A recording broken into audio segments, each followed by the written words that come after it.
창원군이 의금부 앞에까지 와 기껏 자신은 아무 관련이 없다고 온 세상에 알리고 간 이틀 후 우부승지가 아랍니다. 어제 창원군의 노비들이 모두 자백하였지만 고급지 신원만을 아직 확인하지 못했습니다. 그러나 범행에 쓰인 칼의 형태와 시체에 있는 흔적이 의심할 바가 없으니 올산대군, 밀성군, 영의정과 3사의 당상이 함께 죄인을 신문하여 죄를 정하고자 합니다. 이제 일에 관련된 자들이 이와 같이 자백하였으니 다시 창원군에게 물어서 그래도 사실을 인정하지 않는다면 마땅히 증거에 따라 죄를 정하라. 또한 이 결정에 대한 대군들의 생각을 묻도록 하라. 성종의 결정에 대군들의 뜻을 모아 아뢰입니다. 여러 증거가 명백한데 비록 창원군이 인정하지 않는다 하더라도 어찌 죄를 피할 수 있겠습니까? 지금까지 전하 앞에서 끝까지 숨겼으니 비록 지금 다시 묻는다 해도 사실을 말하지 않을 것입니다. 정부시로 하여금 신문하게 하여 아뢰도록 하라. 3일 후 성종은 마침내 창원군 이성의 죄를 정하게 하는데 먼저 올산대군과 밀성군이 아뢰입니다.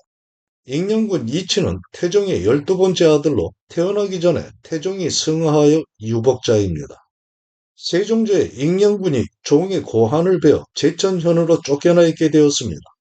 지금 창원군이 저지른 행위는 익령군에 비해 더욱 참혹하고 또 친히 물으실 때도 사실을 말하지 않았으며 3사 낭청이 명을 받들어 그 집을 수색할 때도 거역하였으니 불경한 죄는 막대하기만 합니다. 청하건대 직첩은 환수하고 먼 지방으로 쫓아내소서. 직첩은 벼슬아치의 임명장인데요. 신료들 의견이 대부분 이와 비슷한 가운데 노사신이 아뢰입니다. 창원군이 나이가 젊고 성품이 강하므로 만약 먼 지방에 있으면 광분함을 막을 방도가 없어 수령조차 막지 못하는 사이에 불의한 일이 많이 생겨날 것이고 관아에 가두면 분한 마음에 혹은 병을 얻어 생각지 못한 일이 일어날 수도 있습니다. 다만 직첩은 환수하고 집에만 머무르게 하여 스스로 깨우치게 하는 것이 나을 것이라고 생각합니다. 성종은 올산대군과 다른 대신들의 의견을 물리치고 노사신의 말을 따르는데 동복행인 올산대군과 신료들은 먼 지방에 부처할 것을 거듭 간언하지만 연이어 듣지 않고 지나가던 한날 성종은 후원에 나가 창원군 일에 관련된 노비들을 직접 대하고 말합니다. 전일에 국무를 감시했던 올산대군과 당상관이 모두 나와 대기하고 죄인들은 차례대로 임금 앞에 나가 물음에 답합니다. 만약 작은 일이라면 내가 직접 묻겠느냐? 오늘 너희들은 마땅히 사실을 말해야 한다. 이어 승기로 하여금 반복해서 다그쳐 묻게 하니 가해와 창원군의 사내종, 원만, 석산, 여종, 성군, 도질군, 무심 등이 모두 아뢰입니다. 우리 주인인 창원군이 고급지를 죽였습니다. 믿으셔야 합니다. 사내종 동량과 산이, 여종 부합 등은 처음에 말을 바꾸려는 듯이 했으나 이내 하나하나 자백했는데요. 죄인이 자백이 있어야만 하는 일에 창원군이 끝내 부인하고 있음에 여러 증거에도 불구하고 일은 끌려가고만 있던 터였습니다. 성종은 이들을 의금부로 돌려보내게 하고 좌우의 신료들에게 말합니다. 창원군은 온통하고 민망하다 하기 때문에 내가 직접 확인한 것인데 이제 진술하는 바들을 살펴보니 더 이상 의심할 만한 것이 없다. 전일에 경들이 공문할 때에도 역시 이와 같았는가? 환도의 형태에 대해서도 모두 같은 말을 하고 있으니 사람을 보내 찾게 하는 것이 어떻겠는가? 환도는 군복이에 차던 군도인데 옆에 있던 정창순이 아래입니다. 무릇 사건을 파헤쳐감에 있어서는 비록 이미 자백했다 하여도 의심할 만한 것이 남아있기 마련인데 이번 환도의 형체에 대한 진술을 들어보면 그것으로 고업지를 죽였다는 것에는 의심의 여지가 없습니다. 만일 창원군이 그 칼을 내놓게 되면 살인을 자인하게 되는 것이기에 반드시 내놓지 않을 것입니다. 그렇다면 이제 이것으로 죄를 정하는 것이 어떻겠는가? 지당한 말씀입니다. 다음날 승정색 안중경이 아뢰입니다. 승정색은 내시부에 속해 있는 사람으로 왕명을 전달하는 일을 맡아보던 벼슬입니다. 시인이 어제 제사를 모시기 위해 집에 있었는데 이웃 동네 사람이 말하기를 당초 3사에서 동네 사람들을 조사할 때 많은 사람 중에서 여자 시체는 수완 향리의 딸이다 하는 사람이 있었다고 했습니다. 그러나 수완과 수원이 비슷한 소리여서 확실히 구분해 말하지 않았기 때문에 어느 곳을 말한 것인지 정확히는 알 수 없습니다. 즉시 조정에 관원을 두 곳으로 보내 조사하게 하고 아래라. 같은 날 성종은 내관등을 창원군 집에 보내 묻게 합니다. 전일의 경이 승정색 안중경에게 매우 온통하다고 말했다 하기에 혹시나 하여 내가 어제 친히 경의 노비들을 조사했다. 그러나 모두의 진술이 같았으니 이것이 노비들이 간악하여 주인을 모함하려 했기 때문이었겠는가? 또 흉악한 짓을 할 때 사용했던 환도의 형체와 장식을 모두가 한결같이 말하였으니 마땅히 법사의 명에 수색하게 해야 할 것이나 특별히 내관만을 보내니 속히 환도를 내놓도록 하라. 또 고급지 신운을 경은 끝내 밝히지 않고 있으니 이 또한 어찌 신화된 도리이겠는가? 경은 제함 없이 아뢰도록 하라. 당초 3사에서 신문할 때 종 원만이 환도의 형태를 거짓으로 말했기 때문에 다른 노비들도 또한 거짓으로 진술한 것일 뿐입니다. 어찌 환도가 있겠습니까?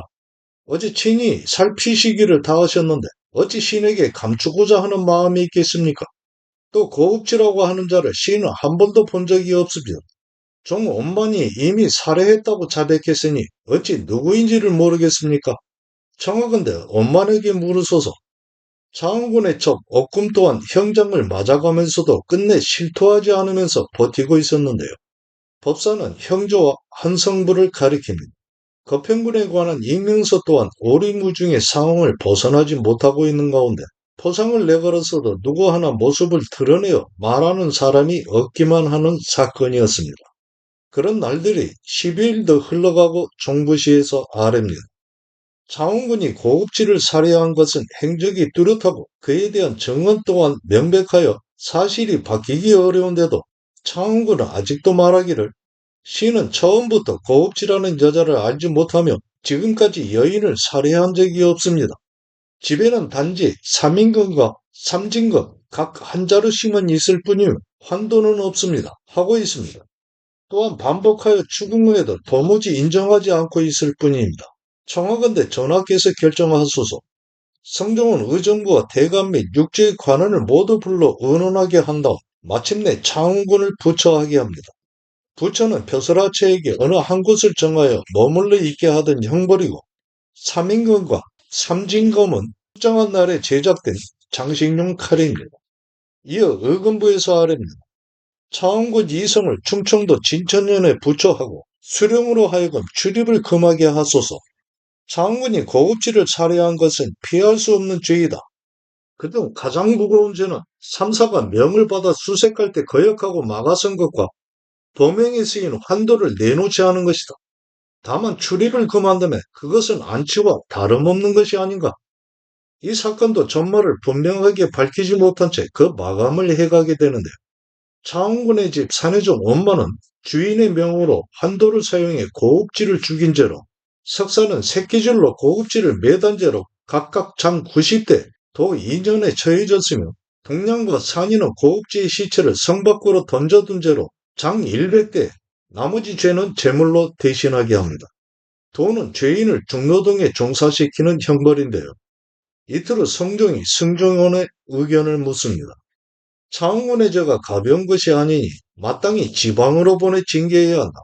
그러나 대왕 대비께서 말씀하시기를 세조대왕의 친자식으로는 오직 창원군 형제뿐인데 하루아침에 외방으로 보낸다는 것은 차마 하기 어렵다는 마음이다. 하물며 창원군에 사는 형편이 매우 가난한데 만약 집을 떠나 근거를 잃게 된다면 살아갈 방도가 더 궁해질 것이니 먼저 관대하게 용서해 주어 스스로 뉘우치게 하는 것이 어떻겠는가 하셨다. 내가 그 말씀을 듣게 되니 매우 슬퍼진다. 경들의 생각은 어떠한가? 임금의 뜻이 그러하니 승지들은 부처할 것을 중지하고 집에 그대로 있게 하면서 출입을 금할 것으로 아뢰니 성종은 그에 따라 창원군을 부처하지 않도록 명하는데요. 대왕대비는 성종의 할머니인 세조비 정의왕후입니다. 정의왕후의 아들인 덕종과 애종이 이미 약간의 나이에 모두 숨지고 세조의 후궁인 근빈 박씨의 소생으로 창원군과 도검군만 생존해 있었는데요. 성종의 결정에 대관들의 반대가 줄을 이어 아래지는 것은 당연한 순서이기만 했습니다. 같은 날 성종은 정부시에 명합니다. 창원군을 부추하지 말고 직천만 회수하여 집에 있게 하되 출입을 금하여 스스로 잘못을 깨닫게 하고 무례한 무리를 엄히 단속하여 서로 오가지 못하게 하라. 그로부터 6년의 세월이 더 흘러간 1484년 성종 15년 8월 창원군 이성이 27세의 나이로 세상을 떠나갑니다. 이때의 일을 사관은 조용하게 기록하고 있는데요.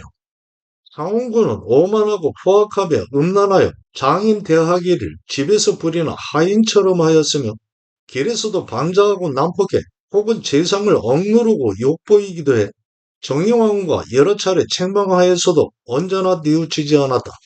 또한 음란하고 투기한다 하여 여종을 살해하였으니 시호를 여도라고 하여 포악하다는 뜻의 여를 쓴 것은 당연하지 않겠는가. 사관의 말대로 창원군의 시호를 여도로 하자 그 생모인 근빈 박씨가 아뢰니다.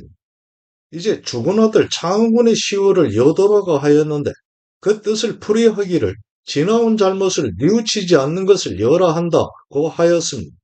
창원군이 어렸을 때 멋대로 행동하고 생각하여 살피지 않았으며 뒤에는 마음의 병까지 얻어 외부인과의 교류가 없었는데 여라고 하였으니 이는 오랜 세월 동안 고치기 어려운 것으로 매우 민망할 따름입니다.